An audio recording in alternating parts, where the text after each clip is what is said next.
Hello, my name is Jay Carpenter. I am the founder of Desert Blockchain. And this evening, we're going to be talking about Zooko's triangle and why does that matter in the decentralized web? And why would it be important to square Zooko's triangle? So a little bit about who we are at Desert Blockchain. We have these sessions on the fourth Wednesday of every month, and they're for an hour and they cover various topics. And you can see some of the sessions we've had in the past on our YouTube channel. We appreciate you joining. Desert Blockchain is completely community supported via the Patreon account for signing up as a citizen for $10 per month. We appreciate your support. So we're going to be talking about Zooko's triangle in the context of a project that is being built called the DWeb Camp Directory. And it is a project that might very well be successful at squaring Zooko's triangle. And I'm going to talk about exactly what that means. But in the decentralized web space, there's a big gap between human-friendly addresses and naming and so forth, and machine-friendly addresses and identifiers. So why is that a problem? It's a problem because the adoption is slowed as long as we have these very complicated identifiers that we have to deal with as human beings that machines are great with, but human beings can't make any sense of them. And if there's the slightest bit off one of these machine-friendly addresses, it can be a big security issue. So in a nutshell, that's part of the reason that squaring Zooko's triangle, and I'll get into what Zooko's triangle is in a moment, but if we were able to square that, we were able to have human-friendly and machine-friendly addressing and naming work together almost seamlessly. That would be a big step forward in terms of security. And if it was able to work in a decentralized manner, that would be a big step forward. So let me go ahead and if you're watching on the YouTube live stream, feel free to put comments in the chat. I am monitoring that, and I will start screen sharing and walk through the presentation, which is linked below in the notes to this YouTube session. So this is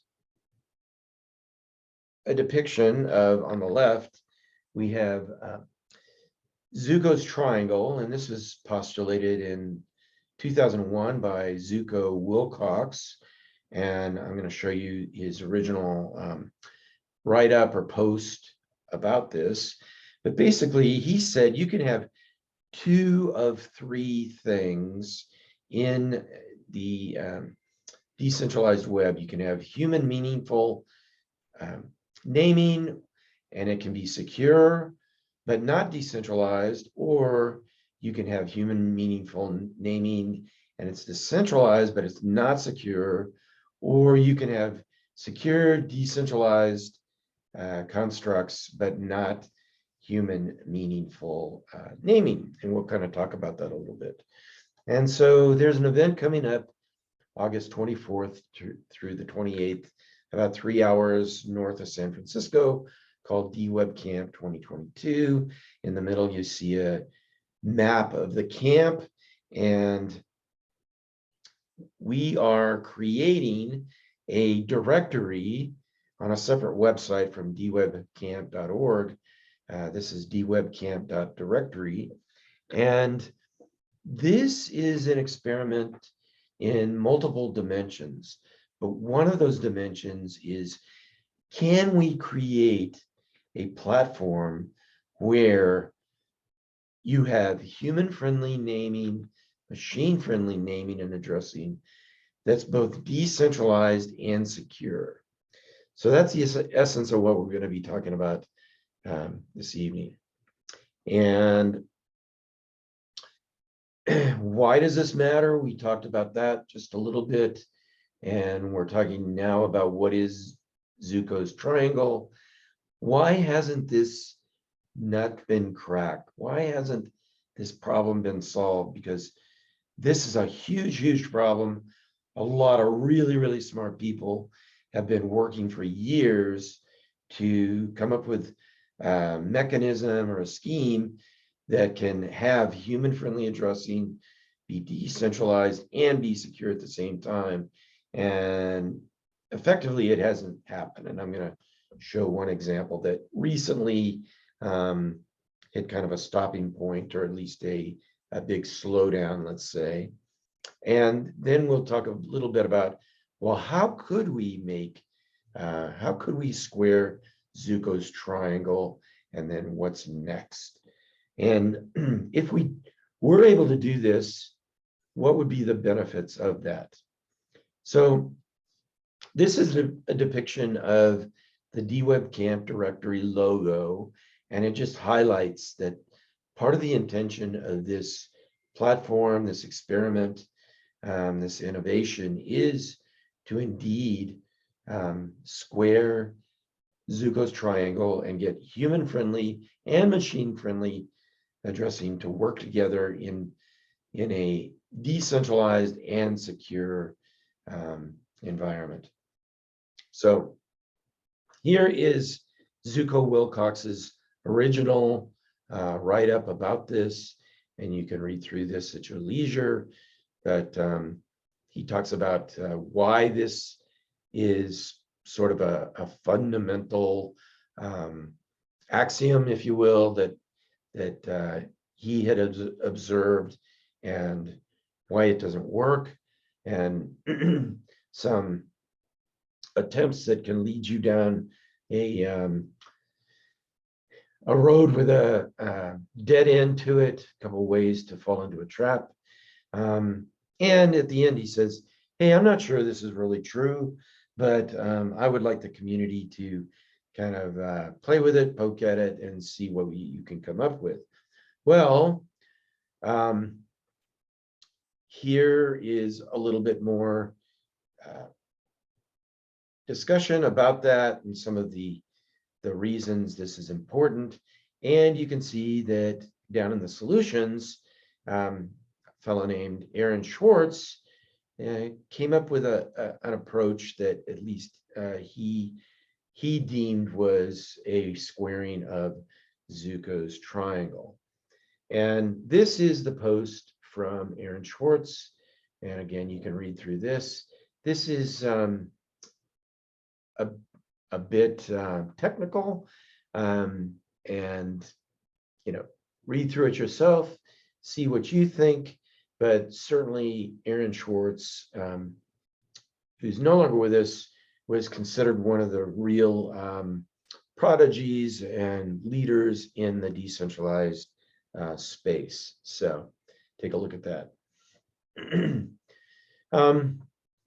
More recently, there's been a multi-year effort by a group that by the name of Evernym, working with Sovereign and some other constructs, entities, and so forth, the whole consortium, primarily working with the W3C, which is a standard setting body that was launched by Sir Tim Berners-Lee, who invented HTTP.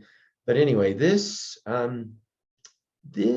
video session, which was from November of 2021, talks about the progress they had made up until that point to create a standard of decentralized identifiers and DIDs, as they are called. And all the work they put into this, but at the very last 12 towards the last part of the voting process, there were objections raised by the three of the largest browser vendors, Google, Apple, and Mozilla, basically disagreeing with this.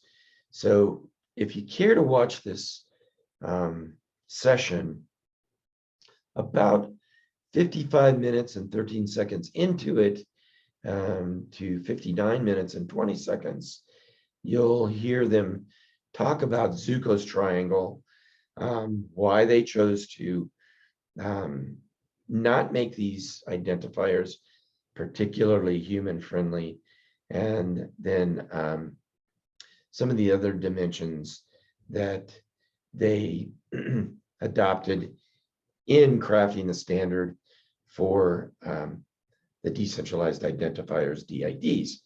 Well, and here's an elaboration on DIDs in Wikipedia and what they're intended to do, why they're important, and I can assure you that solving this issue is very important and would open up a huge amount of usability in the decentralized space. So what has happened since then? I'm going to mute for just a moment.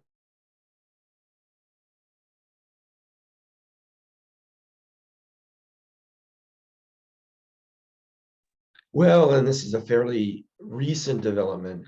As of July 19th, 2022, about 8 days before this particular session that you're in now or you're watching, they shifted the initiative in the W3C from an effort to create a standard to classifying it as a recommendation.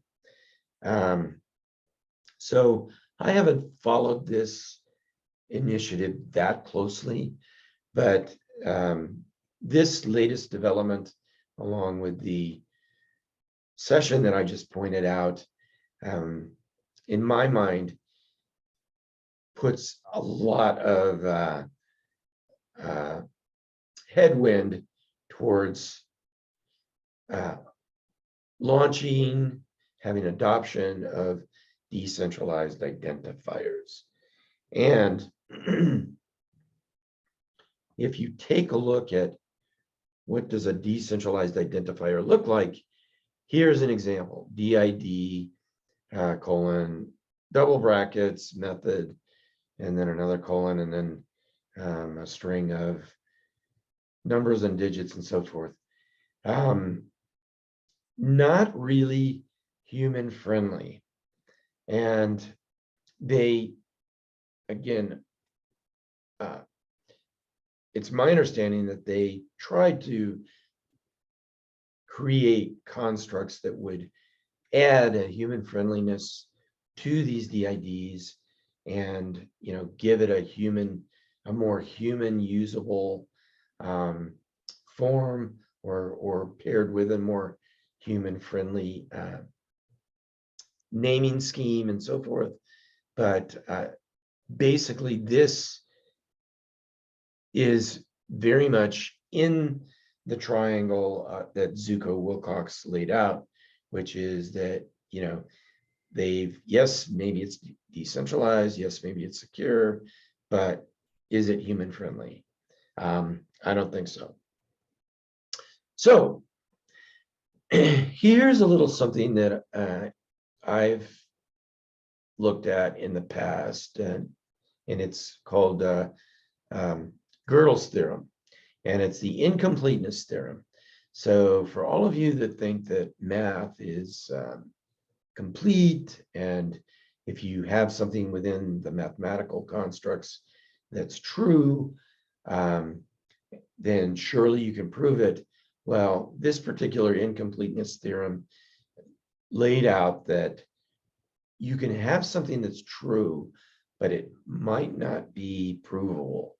And this put the mathematics, the mathematics community or the mathematicians into a big tailspin, because it created some areas of incompleteness, uncertainty, and so forth. So why am I bringing this up? The reason I'm bringing it up is because the way Kurt Gödel was able to articulate this incompleteness and actually work with this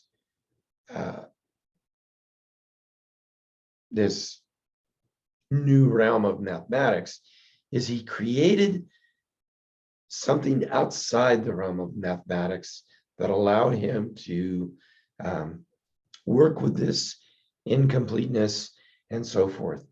And this hints of what I would say is a hint, or at least part of squaring Zooko's triangle. So it also highlights that there were a lot of really, really smart people for a really long time that were sort of stumped and baffled by this sort of flaw, or not necessarily a flaw, but this incongruity within the realm of mathematics. So as a kind of a sidelight, if you're really interested in taking a look at this and how vexing a problem like this can be, where you've got the smartest people in the world that are looking at this issue, or looking at an issue within something that seems like, well, this should be solvable pretty easily. Surely we can solve this. We just need to put a little more effort into it. Well, here's a documentary that was created by the British Broadcasting Corporation called Dangerous Knowledge. And it talks about how 4 of the most gifted mathematicians in the world were stumped by this, and basically came to a rather tragic end because of this this problem that they either couldn't solve or was so disruptive to their foundations of their understanding of mathematics. And we're talking about Georg Cantor, Ludwig Boltzmann, Alan Turing, and finally Kurt Gödel, who was able to craft this construct that was able to provide some sense and insight into this vexing problem.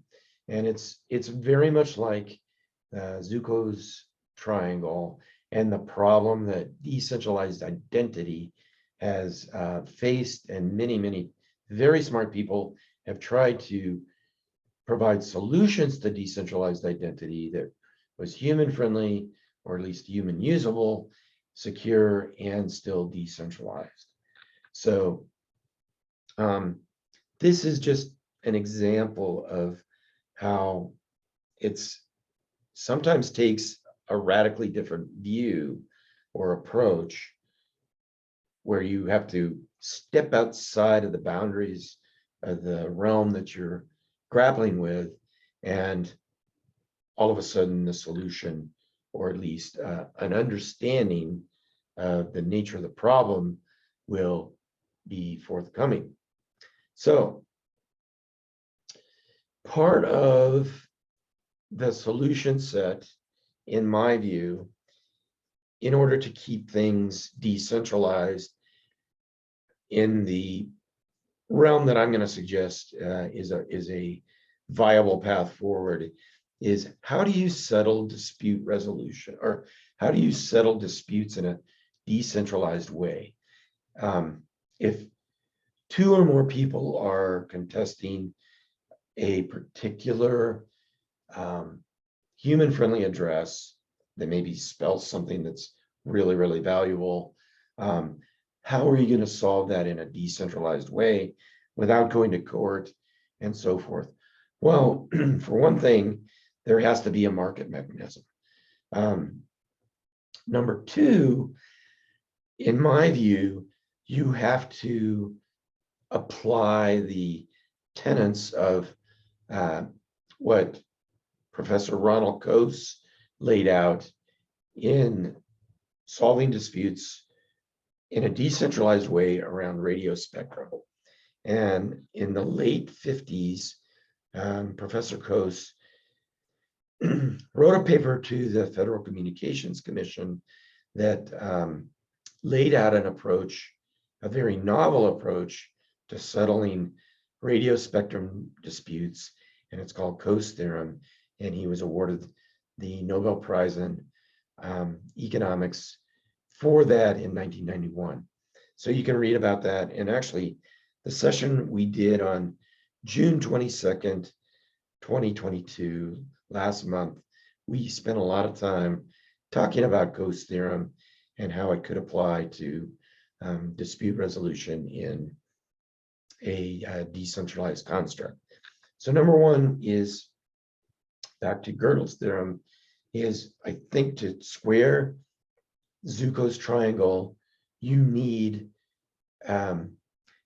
something outside of the realm that you're trying to resolve. And number two, you need a market mechanism. And number three, you need, or at least what appears to be viable, is to apply Coase theorem to the dispute resolution so that you don't have to turn to or rely upon a centralized entity to resolve the disputes and say, who's going to get this human-friendly name? How are we going to judge who has the rights to this address that's valuable? So here's a little bit more about Coase theorem, some of the details of it. And by the way, Coase theorem has some pretty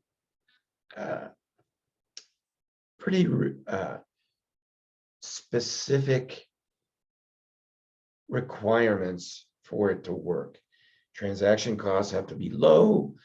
The items being disputed have to be very well defined. The property rights have to be defined, and basically there needs to be a market mechanism. So you can take a look at that. You can also review our last session last month, June 22nd. And here's a great podcast by a couple of law and economics professors talking about how property rights are generally viewed, who has the right to what. And they wrote this book called Mine, how we generally associate property rights, what are the customary ways to do that. And they do a lot of looking at Coase theorem within this particular podcast, and I highly recommend it.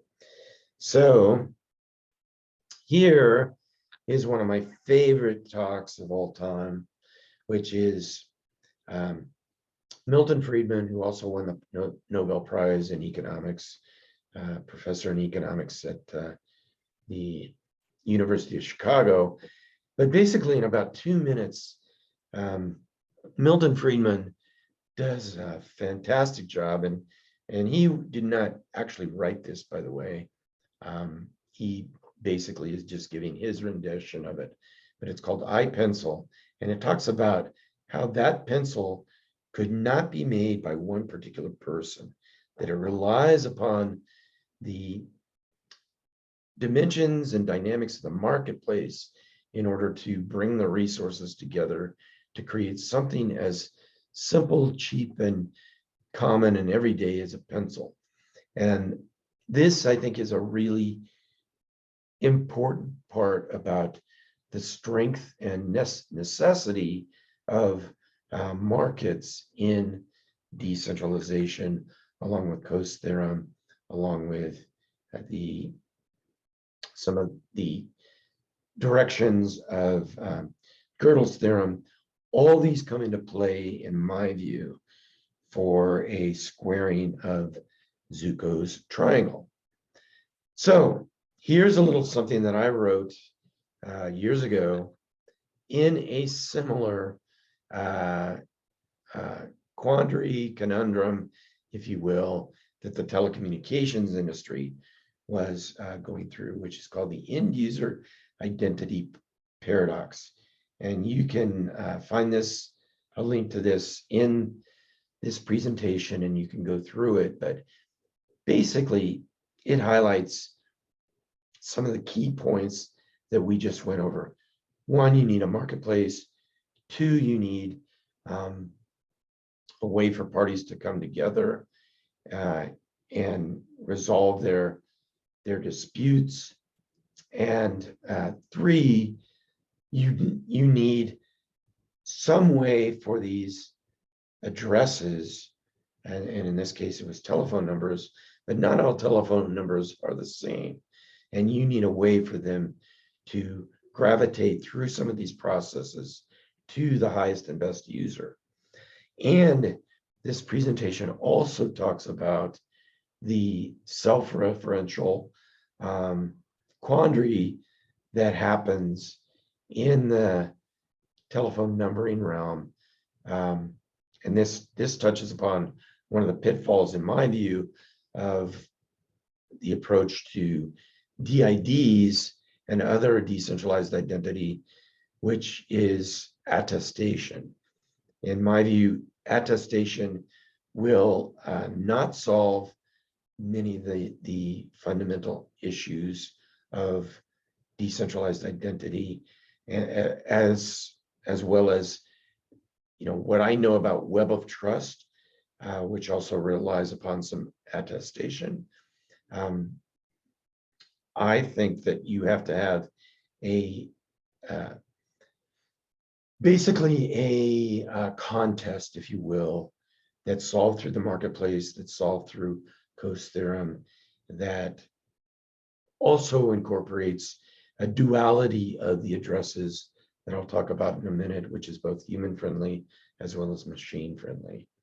So that might be a little abstract, and I apologize for that, but in the sake of time, just keep that in mind, that what the DID community has experienced, and basically the part of the roadblock that they're facing, has been experienced before in the telecommunications in kind of a similar construct regarding identity and addressing and the allocation and governance of what at the time was telephone numbering. And here is what's called a request for comment, RFC, by the Internet Engineering Task Force that lays out the standards for something called electronic number mapping, or ENUM. And you can take a look at this, but you kind of have to trust me, because I've been through this in the telecom realm for a number of years. But what the telecoms wrestled with and eventually could not solve is very much akin to what has happened with the Evernym and the attempts to craft something that's viable, scalable, and adoptable by humans in the decentralized identifiers. So here's a little bit more on what's called E.164 numbering, which is basically the telephone numbers that we are so, have used for years and years. However, if you take a look at this, you can see that the telephone number can be sort of the starting point to create something that's also an internet domain that was envisioned to offer in a lot of really cool functionality. Okay, so what does this mean? We're getting to the point that's the key part, and this is it. So this is the Wikipedia page on telephone keypads, and you'll see over to the,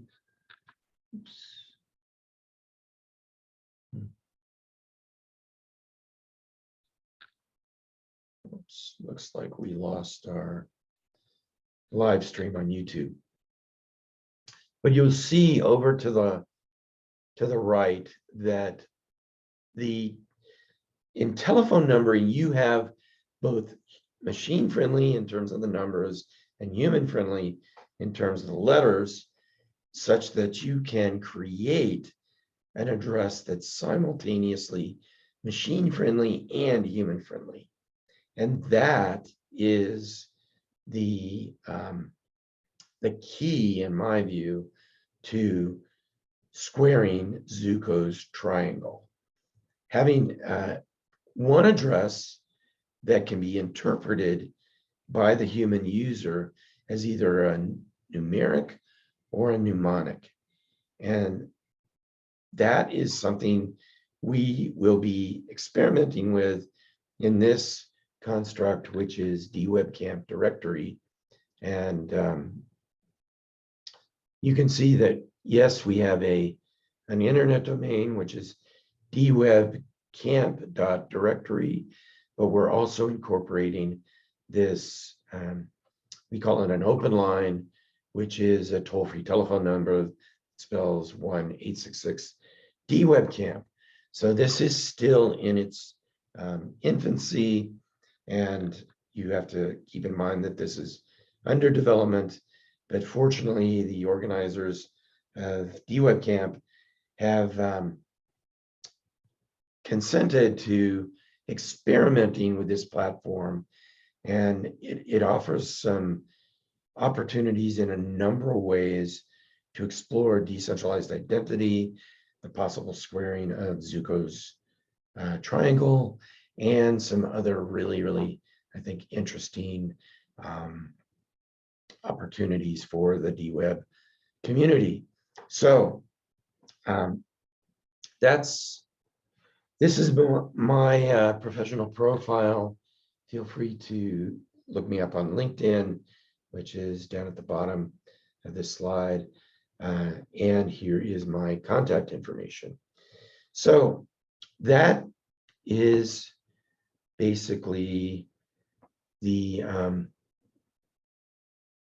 end of our session, and I appreciate you watching this, and feel free to reach out to me, Jay Carpenter, at desertblockchain.com if you have any questions, and chime in, follow the progress, let me know what you think.